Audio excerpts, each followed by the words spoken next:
Film की शुरुआत 1990 के वक्त से होती है। हमें दो बहन भाई मिशेल और क्रिस से मिलवाया जाता है। क्रिस बहुत ज़हीन था। छोटी ही उम्र में वो एक ऐसा टेस्ट दे रहा था जिससे वो डायरेक्ट कॉलेज में एडमिशन ले सकता था। एग्जाम से फ्री हो गए जैसे ही मिशेल और क्रिस बाहर आते हैं तो इन्हें आर्मी ऑफिसर्स रोक लेते हैं क्योंकि क्रिस ने कॉस्मो रोबोट वाला एक शर्ट पहना था जो जाहिर कर रहा था कि उसे रोबोट्स पसंद हैं।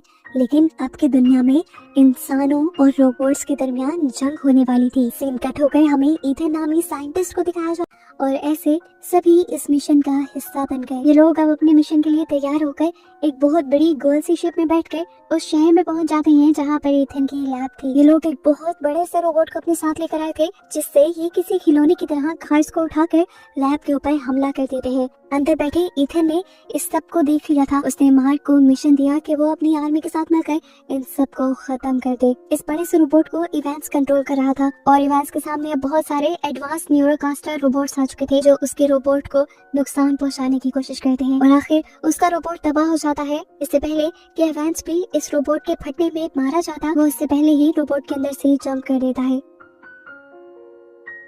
यहाँ दिखाया गया कि पीनट भी एक बहुत बड़े रोबोट को कंट्रोल करते हुए यहाँ आया और बाकी सारे कॉस्मिक रोबोट भी यहाँ पर न्यूरोकास्टर रोबोट से लड़ने लग गए। जब सबका ध्यान बाहर चलने वाली जंग में था तभी मिशेल मौके का फायदा उठाकर लैब के अंदर चली आई। मिशेल ने अपने रोबोट के जरिए यहाँ पर मौजूद सभी साइंटिस्ट को डराकर यहाँ से भगा दिया, जिसके बाद उसने यहाँ मौजूद एक न्यूरो हेलमेट को पहन लिया जो उसके भाई से कनेक्टेड था। बाहर दिखाया गया कि मार्क अपना एक बहुत बड़ा न्यूरोकास्टर सूट पहन के आया जिसकी मदद से उसने यहाँ पर तबाही मचाना शुरू कर दी, धमाके करना शुरू कर दिए। यहाँ पर मार्क सबको मारते मारते पिनट के भी सामने आ गया। जिस टाइम पिनट एक क्लस्टर रोबोट को मारकर फ्री हुआ था, मार्क ने उसके ऊपर गन तान दी और उससे पूछा अब क्यों ये जंग लड़ रहे हो? तो पिनट ने कहा कि आजादी से बड़ा कुछ नहीं होता। उसने पूछा मौत भी नहीं? तब पिनट ने कहा कि अगर मेरी मौत से मेरे बाकी साथियों को आजादी मिल जाती है तो मुझे ये मौत अच्छी है। उसकी बात सुनकर मार्क इम्प्रेस हो जाता है और उससे कहता है तुम्हारे अंदर एक इंसान से भी ज्यादा इंसानियत है। मैं आज एक इंसान से मिला जिसके अंदर रोबोट से भी कम हसास है। वो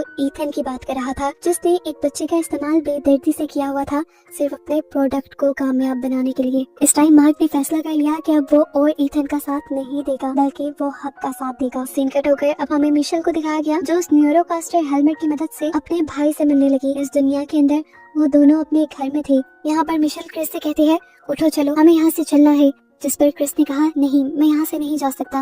मैंने इस दुनिया को अंदर से देखा है और मैं जानता हूँ कि मेरा इस्तेमाल करके ईथन ने इस दुनिया को बर्बाद कर दिया है और मेरा यहाँ से निकलना पॉसिबल भी नहीं है क्योंकि मैं मर चुका हूँ।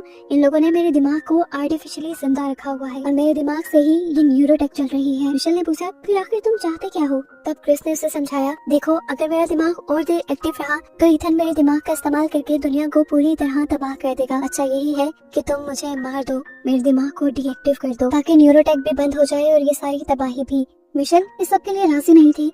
तब क्रिस ने उसे कहा याद है ना तुम मुझे कहती थी कि मैं दुनिया बदल सकता हूँ, तो बस इस दुनिया को बदलने में तुम मेरी मदद करो। ये कहते ही क्रिस और मिशेल गले लगे और सीन्स यहाँ असली दुनिया में शिफ्ट हो गए जहाँ मिशेल होश में आ गई थी। उसने आगे बढ़कर क्रिस की सारी मशीन्स को ऑफ कर दिया जिसकी वजह से क्रिस पूरी तरह से मारा गया और न्यूरोटेक तबाह हो गई। बाहर दिखाया गया कि इवेंस की आर्मी यानी रोबोट्स हार रहे थे। इवेंस ने देखा कि उसका रोबोट जो हमेशा से उसके साथ था वो भी बुरी तरह डैमेज हो चुका था। उसे देखते ही वो टूटने लगा। एकदम से जैसे ही न्यूरोटेक बंद हुई यहाँ के सारे न्यूरोकास्टर रोबोट्स भी बंद होकर गिर गए और ऑटोमेटिकली इवेंस ये जंग जीत गया। इस टाइम उसकी खुशी का ठिकाना ही नहीं था, वो जोर से चिल्लाया। अगले ही पल उसे अपने रोबोट टिम की याद आई। उसने पीछे देखा तो अब टिम पूरी तरह खराब हो चुका था, वो मर चुका था, जिसे देखकर उसकी खुशी सारी गम में बदल गई। लेकिन तभी उसने देखा कि टिम के अंदर तो एक छोटा वर्जन भी था जिसने इस बड़े रोबोट को कैरी किया हुआ था, जिंदा रखा हुआ था। ये देखकर इवेंस की जान में जान आई। अब अपने रोबोट को लेने के बाद इवेंस मिशेल को ढूंढने के लिए अंदर गया और जब यहाँ से बाहर आया तो उन लोगों को पता चल गया कि अब दुनिया में सारे न्यूरोटेक रोबोट काम करना बंद कर चुके हैं। न्यूज पे भी ये बात फैल गई और फिर मिशेल का इंटरव्यू हुआ।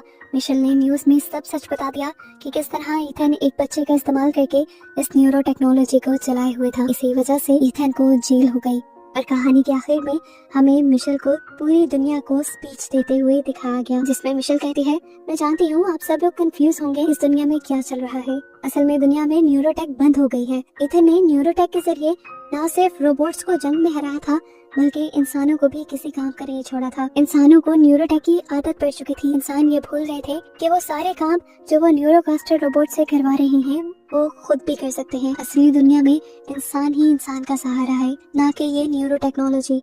हमारे इमोशंस और हमारा मिलना जुलना ही हमें इंसान बनाती है। अगर आगे बढ़ना मुश्किल लग रहा है तो हम सब मिलकर एक दूसरे का साथ देंगे और आगे बढ़ जाएंगे। उसकी स्पीच सबको बहुत अच्छी लगी। इवेंट्स भी इमोशनल होकर उसके गले लग गया। और फिर मूवी के पोस्ट क्रेडिट सीन्स में हमें मरे हुए रोबोट्स का एक झुंड दिखाया गया, जिसमें कॉस्मो रोबोट भी था। एकदम से वो रोबोट उठ खड़ा हुआ इस मैसेज के साथ कि उसके अंदर अभी भी क्रिस की कॉन्शियस जिंदा थी। और बस यही दिखाते हुए ये मूवी यहाँ खत्म।